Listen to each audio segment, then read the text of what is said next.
Hello and welcome to the latest episode of the Terrace Podcast. I am your host, Craig Fowler, and I am joined in his flat in Sunnyball Green by Tony Anderson. Craig Fowler, how are we? You made it. I've made it to yours. Made it to yours. The flight is at 7:15 tomorrow, so that's why I'm at yours, because the flight is from Edinburgh. Otherwise, I would have to get up about 3 a.m. and then make my way to Buchanan Street to get a bus. Well, that sounds mad. To Edinburgh Airport, so that's... With that fucking luggage you've lugged into my house, you don't want to be doing that. Yeah, because the ambition is that we're going to be recording podcasts when we're over in Germany with some new kit and microphones that... Just on the lapels? Just on the lapels. Oh, lovely. Still not sure entirely how to tie them, so you can get them to stay on the lapels without like flopping over or coming into contact with clothing, which then ruins the audio. But we'll work out. We'll work out. We'll just stand there like this, sitting there like that. Yeah, I just get it. And my job is to, whenever they do this and it goes lower and lower, to just do the hand, get it up. And let's be honest, I'm thinking the pods won't be extremely long. I'm guessing bit of laughs about what's been happening when you've been kicking around. I'd imagine the game that we're going on, the game you're previewing and the game that's finished. The ones after the game, so the post-match stuff. I was listening. We earlier this week we put up 2 podcasts in one. It was when Graham and Craig Anderson spoke to Steve Clark in. Oh yeah, it was like the autumn 2019 or something. Yeah, autumn of 2019.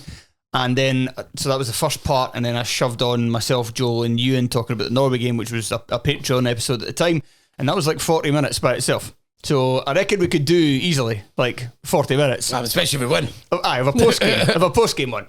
For a pre-game one, like this is going to be, well, usually when we start, we're like, 20 minutes, half an hour tops, and then 45 minutes later we're still talking. But that would be the plan. I presume, I won't be in Munich, so you'll have to get the other boys. I'll be around in Dusseldorf for after. So we're doing this one now. So the original plan was to do it in Munich, the preview of the first game. However, we're travelling, so even though we're getting an early flight, to Cologne. It's in a train in Munich. And I don't get to my Airbnb, which is a bit south of the city, until 5, and that's if everything goes right. No delays, no problems. And so, therefore, by the time I get back to the guys, and then get back to drop the stuff off, because I don't want to be drinking. You want to have a laugh. I want to have a laugh, and then it's either that or I do it on very early on the Friday morning, which again presents its own challenges. So no, let's just do it here. Exactly, do it here. And as I said, I can maybe do ones after the Switzerland game, and after the Hungary game, which we are both going to now, I think, possibly. Yes. And then we'll. So it'll have to be the day after the Hungary game. I'll just be speaking like this because we fly home the day after that, yeah. And both fairly. And I am extremely buzzing for this whole trip. It's the fun thing is it's not just like obviously me and you're going, but like obviously we've been friends for years, but we're going our separate ways at the start. Then we're coming together, and I know loads of people that I'll probably catch up with at different parts. Yeah. Of the country, and I find that fun. It's like going to a music festival almost, where you go with certain people, but you know you're going to be other people there that you're going to just go off with them at some point, and it's got that whole carnival vibe to it. Really, instead of walking 20 minutes to the slam tent, you walk. You get a train that lasts 4.5 hours. Exactly. I think we're going different bits, but it's fucking class. Just seeing how everyone's doing it, bumping into people you know. It's just going to be so fucking good. And hopefully on Friday, I think I've come up with avenues where it could all go right. Well, we'll get to that later on. First of all, we should probably talk about just the sense of occasion, because this is Scotland playing in the first game, the opening game against the host of a major tournament. So obviously the last time, and there's easy parallels to draw, because yes, we qualified for the last Euros. Barely counted. Like, we went in via the kind of Nations League back door. We went through the back door as well as it being at home and being COVID. Yes. So a lot of things not making it really count. A lot of things not making it really count, but this one is a proper international tournament away from home, and we are in the showpiece event. And that in itself is class. It's a fun that it feels like now that if we are taking part, then we must be centre stage. We're like the annoying guy at school, like me at school. Where you push yourself, right? I'm here now. If I'm coming, I'm in charge. I'm playing. Look at me. Hopefully, when looking at us, we don't have our pants just pulled down in front of the world. But it is fun to think that our lads, it's like, you're talking into the 50 millions, 20 million people probably tuning in for this worldwide, because it's Europe. We're not blowing our trumpet. I will take back what I said calling the Asian tournament a silly tournament the last time. But I do That was think just a slip of the tongue. I do think it is. It's not unfair to say that the Euros is probably the most revered and the most watched of the tournaments around the world for the different continents. That'd be my guess. I wouldn't want to generalise. I don't know what people in South America. I'm pretty sure they would say no. It's ours. It's Copa America. Maybe the Copa America, but I imagine a lot of people would watch. Probably if you're talking about how many eyes, the biggest players are going to be playing here. Yeah, simple as that. If you're talking about how many eyes from other countries watching a different tournament, then yeah, I would guess so. So I feel Copa like America would be the only thing that would run it close. It's like the biggest sort of showpiece event for the year, even bigger than the Champions League final, whatever. And as you kind of say, everybody watches the first game. Exactly. It's just everyone's desperate for the start. It's the only game on that day. The fucking tedious build up from midday all the way to 8, but you somehow have it on, even though you don't really want to watch it, but you don't want to miss a fucking beat. And my missus is watching the opening game. She doesn't watch football at all. Yeah, like Mandy's talking about, like, she finishes work at 8. She might stop at the pub and meet some of our pals that are going to be there, just because I'm like, it's a cultural event. Yes. It supersedes football. It's a cultural event that Scotland are involved in this. So let's get on to talking about the match itself. So we'll get to Scotland soon enough, and that's when I can fully take part in this conversation. But Tony, you have been reading up on Germany's strengths and weaknesses, and we'll get to each of those here. I was going to read up about it, but then I thought, do you know what? Well, A, I've got other work to be getting on with. And B, I thought, why don't I just play the part of the ignorant Scot who only watches the Scottish Premiership and in the Scottish lower leagues and be that vessel for people listening and watching who don't know anything about Germany. You're the man that's read up on them. So first of all, start with telling me, what do we really have to be? Who and what do we really have to be wary for? If Germany are obviously going to likely win the game if they play well, and if they do that, who are the men and what's going to kill our hopes and dreams for this first game? So I've been doing reading up. So I've used, just so people know, I use The Athletic, and I've listened to various sort of Euros preview shows that have guys like Horncastle and that on it who actually know things about these foreign leagues. They actually will. So I listened to them intently because I just wanted to get a handle on. Because, as I said, when this was months ago, I genuinely felt, fucking hell, we are a stinking team for them to play against. They're all over the place. They don't have any identity. The manager's just come in. There seems to be a bit of infighting, which we'll come on to maybe a little bit more. But they're going to play against a team that has been around for years. They've played together for years. The manager here, the core of the squad's around here, and they're very, very sure of who they are and their identity. I thought it stinks for Germany that. But over time, it feels like Nagelmann is put it back together a bit, and he's come up with basically a way for the danger men, who most people will be aware of Misalia and Wirtz, who play in Germany, obviously one for Bayern Munich and one for Bayer Leverkusen. And what he's done is he's managed to figure out a way of using them as twin tens with Kai Havertz up front. So they've got Füllkrug, who plays up front for Dortmund, who's more of a traditional centre forward, but he's using Havertz in that role because all these guys, they play tight together. Havertz is what people would call a false nine. Anyone who's watched Arsenal will know that, and he feels really comfortable dropping off and playing these guys. And with these guys both playing centrally, which is where they want to play, he's found a system that brings the best out of those two of their top-notch players really in there. And the key component of what he's done, Nagelsmann, for the team is he's convinced Kroos to come back. And the difference that since Kroos came back, he's now going into not just his final games for Germany. I think this is his final games in football. So he announced his retirement from football when he returned to Germany. His last season in Madrid, playing these Euros. It's his last time. And he's made a world of difference, I think, to Germany and the way they play and the tempo that they can play, because, funnily enough, he's one of the best central midfield players in the world. I don't think anyone needs me to fill them in on the rise of Tony Kroos. Yeah, I've even heard of him. Yeah, I mean, played for Real Madrid for years, during, even for Real Madrid, an unbelievable period of success. Yes. So I think they're like the key components to how they're doing in terms of getting those two attacking players as tens comfortably with Havertz. My specs are steaming up, so I'm going to take them off. I mean, this is sexy stuff. So I think that's where they are feeling like they are back to grips, and he's got the best players on the pitch feeling comfortable. So they're very good. Even with their struggles, they're very good. They've got some exceptional, talented players. As a team, if they click together, they will be amongst the favourites to win the tournament. It is very likely that Scotland are going to lose this game. However, let's park that. However, Yes, this is a Scottish football podcast. We're no mugs ourselves. We defeated Spain at home. I think we would have defeated Spain away if a controversial refereeing decision did not happen.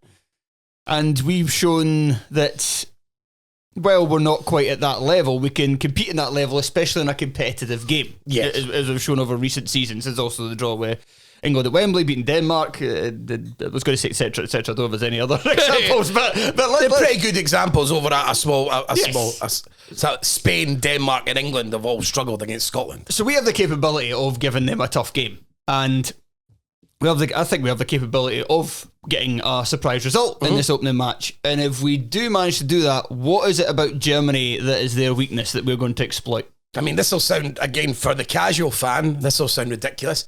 Goalkeeper Manuel Neuer, obviously one of the obviously most popular and well-known goalkeepers of his generation. But in recent weeks, months, he's 38 now. He's similar to Craig Gordon, had a very serious injury, which I didn't actually know about until he broke his leg in 2 places, and he's had to make a comeback at 38. And in the last 6 games alone, he's made 5 errors that directly cost his team goals, including one that was really high profile in the semi-final against Real Madrid that cost Bayern Munich the chance to get into the Champions League final, and as recently as Greece. But the key, people might be thinking, well, why not play him? They've got Ter Stegen as the backup goalie, who's really, really good for Barcelona, for those who know. But not the manager has nailed his colours to the mast. Neuer is his number one. He's playing no matter what. And this is something that a lot of the speculation is he's going to live and die by this specific decision. And I think the main reason is because Nagelsmann, he likes to play out for the back. That's not just in the core way that all the young hip managers do. They do it incessantly. You know, where there's no 2 ways about it. I mean, for people who watch the English Premier League, De Zerbi at Brighton, where it's just no matter what, you are playing out for the back. And for what I've gathered, that is the way he wants to play it. And so Neuer's, he would argue, probably is the best to do. He's probably one of the best keepers ever at doing that.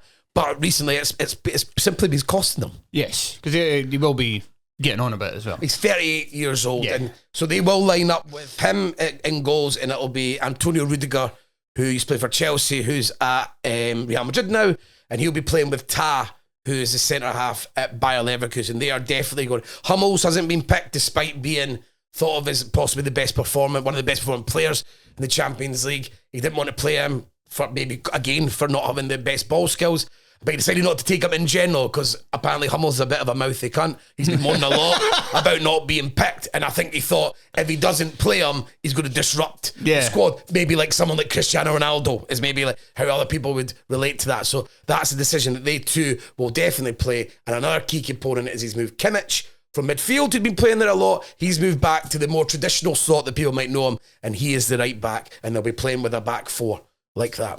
Okay. And it's according to what I've read, they will be playing out from the back no matter what. Like that is the way they will play. Yes, so we will likely like to press high up the park as well. Exactly. So I mean, then we move into the midfield. They'll be playing with Adric, I think his name is, who plays for Bayer Leverkusen, who's obviously had an incredible season. He's very good on the ball, apparently, and he'll be playing with Cruz and Gundogan, who many people all know, obviously played for many years at Man City. In terms of the balance in there, there's a bit of questions about how Gundogan fits into that. They think a lot of the time he gets himself caught up the pitch a bit too much for Germany, and that leaves balance. And this is where we'll come into where I think Scotland, with them passing out for the back and us having... Yeah, I said we're going to press high at the park. We'll do it at points. We're not going to press high. Smart. Yeah, we're not going to press high at the park for the majority of the game, but we're going to pick our moments. Yes, and we've got some of the best players we could possibly have to do that. Yeah. Not just on the pitch. I imagine we'll come to picking the Scotland team, but I imagine Christie's going to be on the bench. That's not bad. Christie coming in at a later date, who's possibly even better at pressing than McGinn or McTominay. It's basically all the 3 players that are probably going to end up playing in those slots and up front are all adept at pressing. They're all good at it. So that's going to be fun. And then the fact that if Gundogan's going to get picked up the park and there's going to be left, we play with a box midfield in terms of McGinn and McTominay playing as the attacking roles. And then you're going to have Gilmore and probably McGregor. there's an opportunity to outnumber them. But the key component is outnumbering them with the strongest part of our team.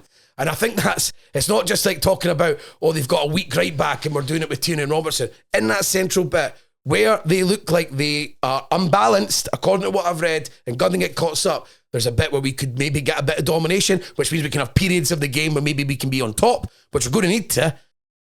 And there's going to be avenues for Scotland to create chances. I would guess, looking at what their weaknesses are and what our strengths are, they marry together, which gives you something to hang on to and hope.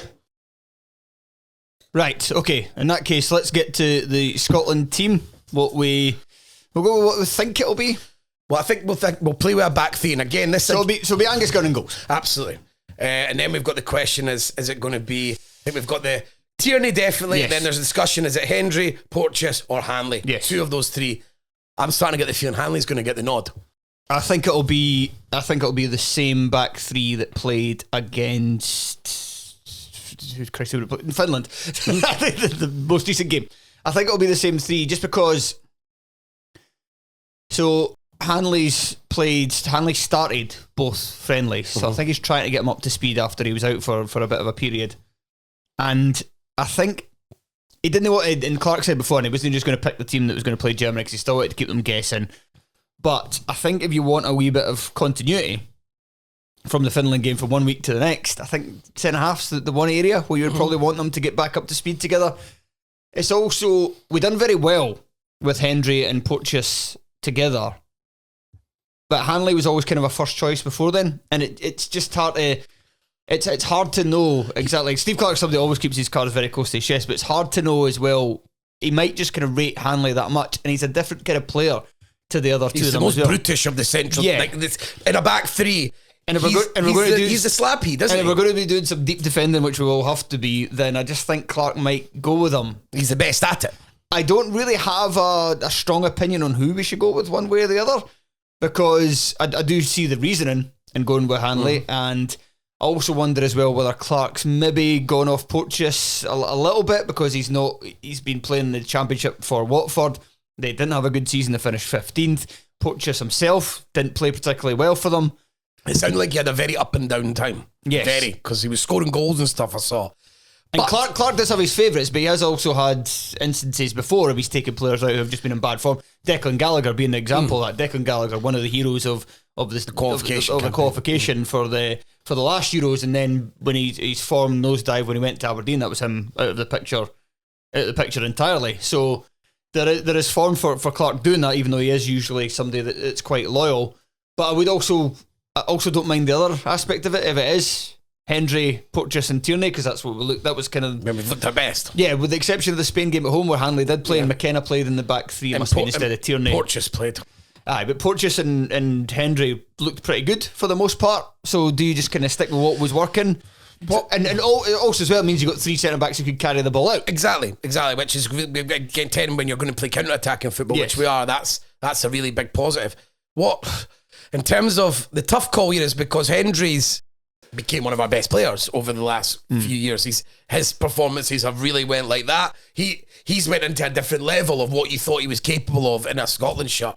And the same for Porteous. Yes. Is that you see what I would say, what you see with Scotland is what every Hibs fan thought Porteous could be. Yes. A guy who has the lot. He has every attribute there to be had. But when it's Scotland, it's like he understands the level that he's at. So it's just full concentration the whole time. And the one thing I do like about Porteous in a back five, especially, someone needs to be aggressive. Someone needs to be willing, and I don't mean carry the ball out. I mean go looking to make. So use his debut for his example at the Ukraine game. You could see he'd been specifically given license to go and attack the ball, and I mean that in a leave the defence, and he goes and be proactive and try and win the ball. Someone's going to have to do that. If you're playing a back five, someone has to do that. You can't just let them play around you. Eventually they will. So someone has to do that. So I would be, if we're playing them on the right hand side of a back three, I'd be leaning towards Porteous for that reason. I think he's more aggressive in the tackle. I think he's more proactive in his defending. And I think if you're playing a back five and one of them's Hanley, who's going to be deep, someone has to be willing to go and do that. And I would say out of our defenders, Porteous is the one who's feel most at home behaving that way. Left wing back will be Andy Robertson. Right wing back will be Tony Ralston. It's going to have to be. Yeah, he's played a number of games there already for Scotland. McCrory never done anything to make you change your mind. I guess very poor opposition. The opportunity was there. And the key here is, obviously, we went through the midfield.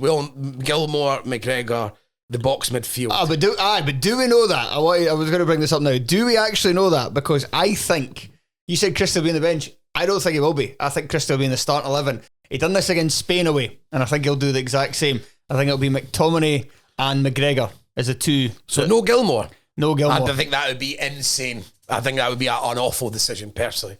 Just have it, taking away the guy who's most adept to having the ball to the back of the team, yes, who can turn. I think it'd be lunacy to take that out. I would pick Gilmore as well. I don't think it'd be quite be lunacy, though. I think, and I'll tell you why. I think Christie is our best presser of the ball. Yeah, yes, there's no doubt. And we are losing something by not having Dykes. So that might be an area of the team where he looks at and says, okay, I need something there. And I think he does just like the extra experience in the centre that Gilmore won't have over a McTominay or a McGregor.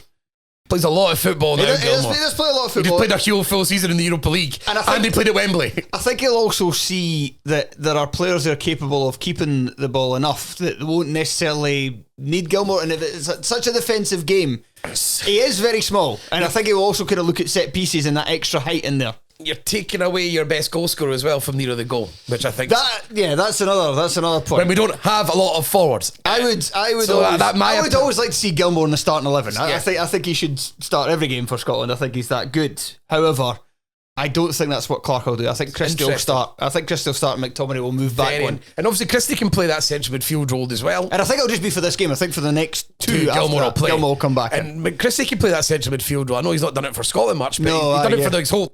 This season, he had his best season in England this season, and it was being moved into just playing as a central midfield player, all action, and he's really good. He had a great season. Bournemouth had a good season for their level, and so did he. And I wanted to come on to like the other side of where this really works well against this Germany team, because I was saying earlier, he's brought the two young players in there, the attack players in Wirtz and Musiala, and they're playing in the twin tens. Everything's narrow. They don't play with any width. So if we're going to play with a back three, a box midfield, and a striker, I mean that'll get horrible. Yeah. For in there. No, fuck it. The only issue is obviously they just have tons of options if that's not working. Yeah. They can just go, oh, Leroy Sané, you're fast as fuck, and you hug the touchline. They have all that, and it's about how long then it comes to the manager. How long does he carry on if things aren't going well? Because they've got a ton of options. But with that lineup, and Greece done it very recently, and they made the changes and they were better. So they've literally done that in the last week. But another thing I did want to mention that I didn't. Germany have had one good international break in about 3 years, and that includes the World Cup. They got humped by Japan. Everyone it was like a stand up and take notice. Yeah. Sit up and take notice because they beat France there and they beat Netherlands back to back. Outside of that, they just had another one there where they struggled against Greece and they won 2-1, and they drew with Ukraine 0-0. And then before that, it's awful results. They're getting beat off anyone. They're getting beat 3-2. They're conceding lots of goals. Don't get me wrong. I don't want to pretend that I don't think that Germany are going to be fucking well up for it in their home country, and they're going to put a lot aside. But there's also a lot of nerves and pressure that comes with that. And they've been fighting. They've been fighting. That's not fake. That was real. It was the picture. They were fighting. Rudiger and fullback. That sounds to me like a hangover from the Champions League final. Something's happened there, and that's just bled in because they were playing against each other. That's what it reeks of. They are. So and they've been playing badly. So the idea is, if it starts to go wrong, they don't have a lot to fall back on in terms of, like with the really good teams, where it's like they just keep on doing it because oh fuck it, it's just a bad 15 minutes. They don't have that to fall back on, and the fans are probably ready. I don't think there's a lot of trust in the team. They'll think they're brilliant. They think they should be doing better. So if it starts to go wrong, that could get horrible in there, and we are set up to frustrate that team. I was going to ask you. You should maybe save some of that because I was going to ask you as a final question if you think we can beat them. But because we've yet to get to the final position. Okay, up front, the big one. Up front.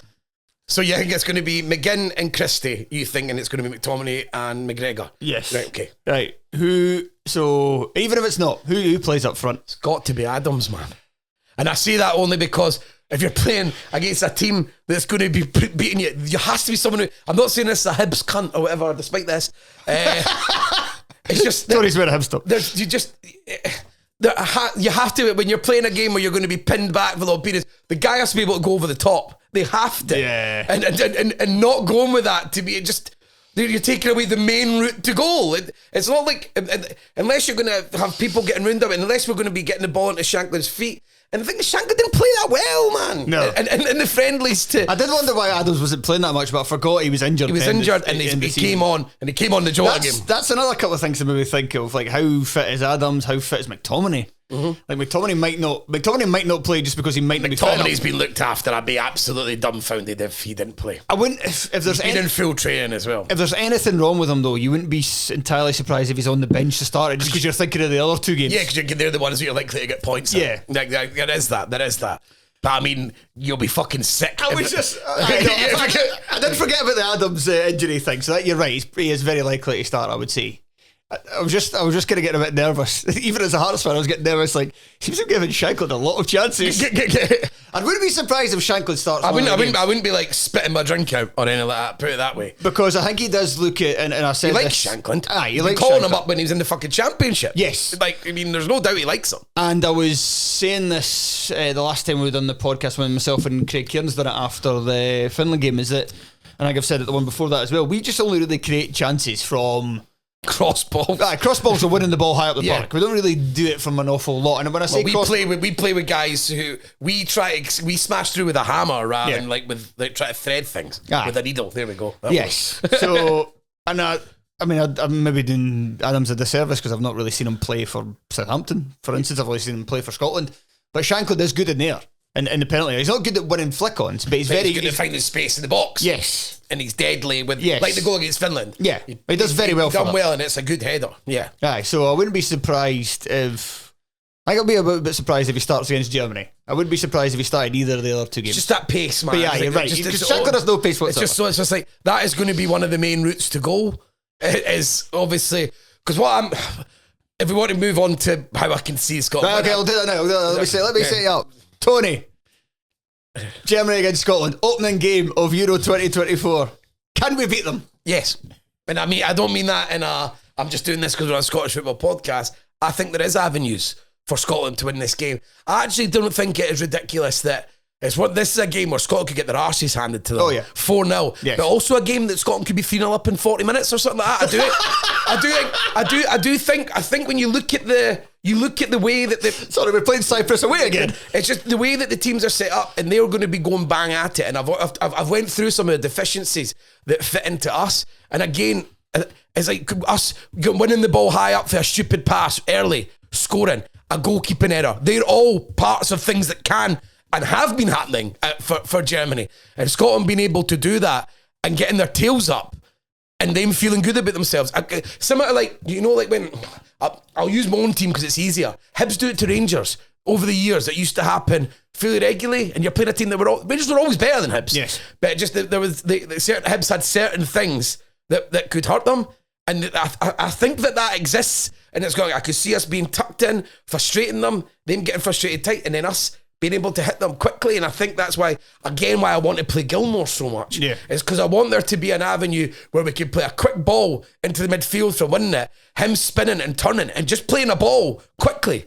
And I don't think anyone's as adept at him if that doing that turning motion with his back to his own to the opposition goal.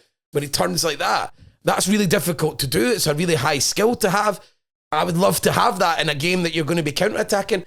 And yeah, I don't think that Scotland are going to be. I do think there is a scenario where that can happen due to the deficiencies for one team is the strengths of the other. And normally when a weaker team is going to do that, it needs that marriage. Mm-hmm. And sometimes with that marriage, what happens is the other team gets fucked early. And it happens. This happens a lot over seasons. And I know Scotland are going in with a lot of confidence themselves, but I think that they've got, out of the best teams they've been playing, all the other ones, England, feeling good about themselves at that point. Mm-hmm. Like, got good players. France, they're fucking France. But they're absolutely brilliant. Spain, when we played them, again, not comfortable. New manager, things not working exactly the way they wanted. Scotland could have won that game 3-0. And it wouldn't have been like, oh my God, what's happened? 3-0 up in half an hour, though. 40 minutes. We could have been 2 or 3 up, 2 up by half time. We missed a couple of chances in the first half as well. I know, but I'm saying it's possible. I'm saying that's possible. Oh yeah, Dykes had Dykes had the best chance of the fucking game at that point. So I mean, and then in the second half when they maybe not 3-0 for a minute, but you could see Scotland could win that game 3-1. Yeah, I really do believe that is a possible scoreline tomorrow. Again, but it needs everything to go our way. But again, I wouldn't say that Scotland 3-1 is out with the realms of possibility. I think us being 3-0 up in 40 minutes. Maybe a bit of a stretch. 2-0 up at half time or 2-0 up early in the second half. Stuff like that when people are like, fucking hell, what the fuck's going on? Aye, what time? How long left? Yeah. Please end now. But like I said, we're and again, the way that they've tried to introduce their better players recently feeds into our strengths, is that they want the game to be crushed into the middle of the park and not playing with a lot of width, which means frees up Robertson a lot of the time, which means, again, for counter-attacking, you can get out to him quickly, you can get Tierney can bust out quickly. Again, everything points to there being possibilities. Whereas we're playing France, I'd just be sitting here going like, they can, man. There's no deficiency for us to find. If we're not 3-0 down in 40 minutes, I'll be happy. Exactly. So but there is avenues, but there is the obvious case that if Germany turn up on the opening day and if they score early, we're going to get beat 4-0. You know, if the ball goes in early, you're as well fucking going. Because they're going to start feeling good about it. Say the fans will get, and the style of those three, the front three up front, they could have us. If they're pulling Hanley, your Porches, your Hendrys can be quite lumbering. Porteous can be quite rash. Hendry can fall asleep. Hanley's lumbering. If you start getting 3 players of that level who all intertwine, I'm not going to use the relational positional thing that I've been listening on to because it would do my fucking head, and I'm not going to bring this to everyone. What is this? Relational and positional is the new thing about tactics, about positional being like you play right to your position. Right, relational, you let them all. So they let them wander. Yeah, so they use like Guardiola's very positional and everyone has a role specific. Whereas Ancelotti allows everyone to... Like a relational would be like somebody's a winger but never plays on the wing. Like Barry Mackay. He just moves off and they all just do what they want and everyone's there at twines. And so I was like, oh, what's this shit? And then they told me about it. Oh, God. God. But like, they have that ability. They're all going to interchange. They all want to do it. That's the reason that they're playing Havertz instead of Fulcrum. That's the reason.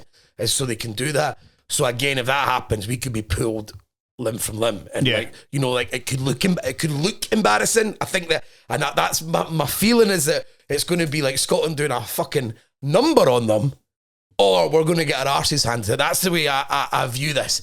If I'm neck on line, I don't see a draw.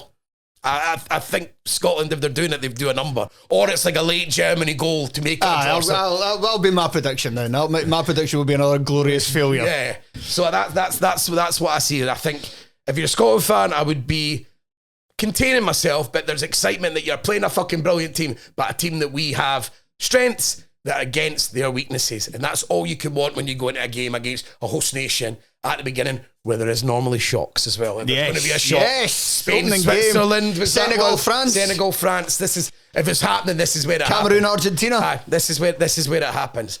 I know some of these are mostly World Cups, but still. It's an open game in a tournament. It gives you all that. So, yeah, I absolutely think it's possible Scotland get a result, but I'm also very aware that the style of their strikers against the style of our defenders, they can look like fucking idiots. Yeah. Right, that'll do us. Thank you very much for listening. Thank you very much for watching. We will be back at some point. It'll be myself and somebody else, or 2 other guys, while I'm just playing the role of producer after the Germany game. That, barring any technological problems, or a win, and then nobody fucking can get out of their beds until Monday. Just doing a pod line from your bed with those lapels on that. I mean, I'd watch that. I'd understand why people watch that on YouTube. I don't get anyone watching this, but yeah, or that happens. But you being sick into a bucket trying to tell us about McGinn's goal. I mean, I'd watch that. We'll be back at some point in the near future to talk about Scotland, Germany, and then we'll be back. I look like a fucking idiot for everyone just saying that. We'll be back a couple of days after that to preview the Switzerland game.